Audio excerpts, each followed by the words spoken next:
Welcome, in front of me is a WIKO View 3, and today I'll show you how to insert SIM and SD card into the device. Now, to get started, we will need a SIM ejector, as I have one right over here. Now, this thing comes provided with the device and the box, so you can get it from there. You could also use a paperclip string on one of the ends, and it should work just as well. So, once you get one of those two, I'm going to pop out the tray, which is located on the upper left side of the device. So, simply push the pin in.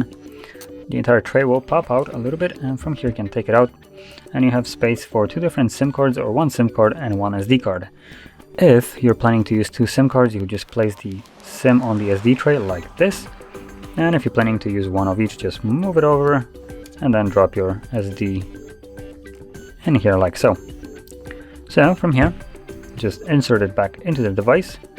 They'll do it carefully because there's nothing really holding those cards in place, so they could pop out. And once you insert it back, as you can see, it already asks me for a pin for the SIM card, so I'll confirm that. So SIM card is obviously working,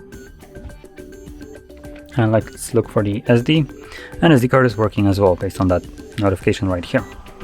And that is how you would insert both SIM and SD card. Now, additionally, as you can see, the device decided to automatically change the name based on the SIM card, which is just infuriating beyond belief.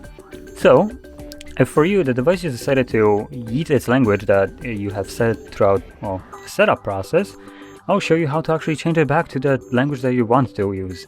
So, click on the settings, which is always the gear icon. From here, we're going to scroll all the way down to system, which is the last option with the little eye. You can see right here.